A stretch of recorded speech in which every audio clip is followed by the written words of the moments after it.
I happen to have been in a kind of unique position because when I retired from the Marine Corps, I became the civilian training officer for Marine Corps Recruit Depot Parris Island. So I was in charge of the curriculum that we had to teach the recruits, as well as the annual training type of things that were taught to the active duty Marines. And so there's been a tremendous shift over the years. And you know, we actually, there's a lot more programs in place for active duty. There's a lot more monitoring going on. When we came out of theater, you had to do questionnaires, surveys, and then you would be tracked by the medical community for a certain period of time to ensure that you transitioned well back into garrison or to, you know, out of theater. So that's a significant change from before, which was basically you come back and, hey, you may get a 5-minute talk about if you have a problem, go, you know, come to us, and then that would be about it, which is basically suck it up, buttercup, right? Until now it's more proactive. So they're actively surveying, they're actively tracking everybody to make sure that they're transitioning well back out of theater. So that's a big change, huge change. Well, from my time to now, it has changed dramatically, like night and day. Because I was in, I really didn't care. You know, you had a mission, you had to meet it. There was the stigma of veterans coming home from Vietnam, because I came in like 9 years after Vietnam, well, actually less than that anyway. But so there's still a lot of guys from active duty when I was in the Vietnam vets. So the Vietnam guys, when they came home, of course, they were treated horribly, and they, you know, ended up acting out some of that stuff, that anger, right? And so if you had what we call PTSD today, they didn't call it that back then, it went by very many different names at the time, something was wrong with you. You were mentally ill, okay? And now that's dramatically changed. Now it's understood you're not ill. You have a problem. You have things you've seen and done and all these that keep you up at night, that tear your heart out and destroy your soul. But now we have a better way. We understand it. We understand the causes and the effect. And now we have ways to treat that better, much better. And it's just, I think it's just getting better as time goes by. During training, it wasn't very take care of yourself. It was get through, be tough, do what you have to do to get through, don't go to mental health. It's not that they flat out said your mental health doesn't matter, but like mission first. And once I got to the fleet, it all kind of changed. So it also depends on like your leadership, and you can have great leadership, you can have bad leadership, but it also just depends on who you're growing up in the Marine Corps with. I've had great leadership and bad leadership, and I would say from the time I joined to now, it just depends on the atmosphere that you're in. But there's a lot of emphasis now on taking care of yourself and making sure you seek mental health. Go talk to someone, and they're encouraging it a lot more now. But I would say it just depends on your environment. Where I see there's a lot of help for veterans now, but maybe for active duty they don't feel like they can get help because of the stigma behind it. When I came in, the general stigma was, you know, you're medical, you don't do anything, deal with your own problems. And as time has gone on, everything has changed. I have seen that it's become more common to go to see mental health, and the Marine Corps is really trying to push it. However, there's still a lot of Marines that don't want to, whether they feel like they're okay. And I feel like there's enough information out there, but not to every Marine, and whether they understand it or not. So I think there's a lot more than when I came in, but it could use some help.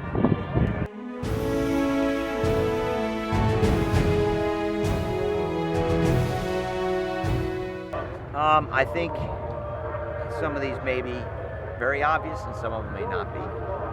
But first off, when you're a veteran, you've got a tremendous amount of benefits out there with your GI Bill and the post 9/11 GI Bill, even the Montgomery GI Bill.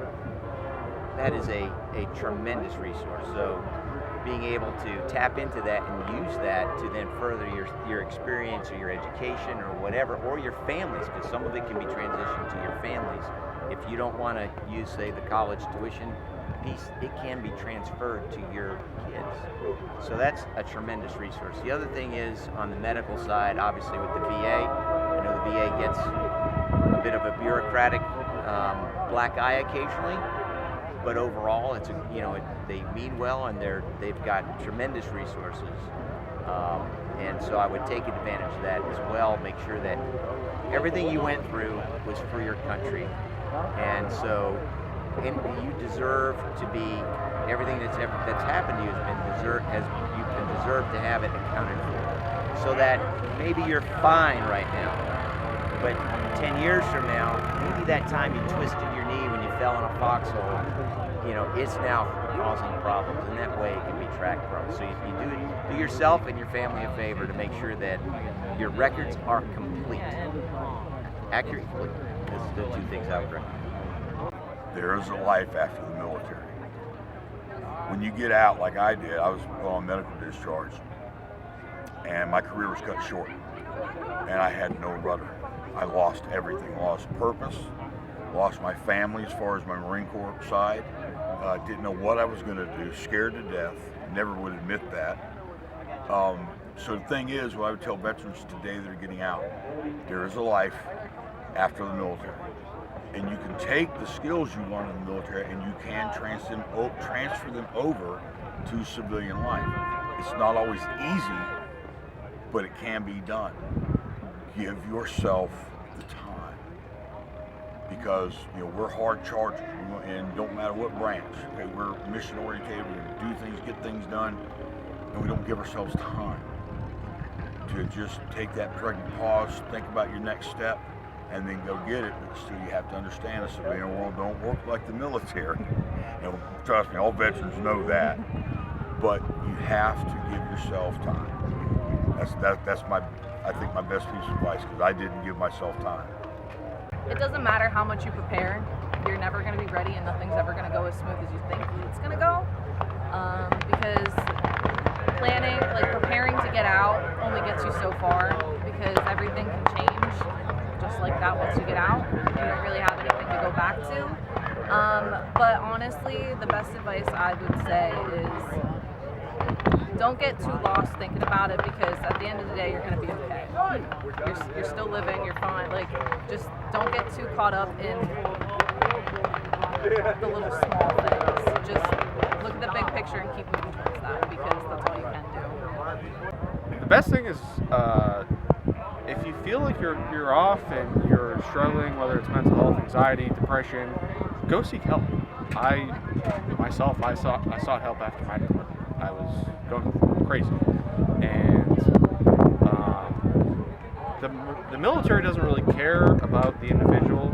They do, but they don't, and they more care about the organization.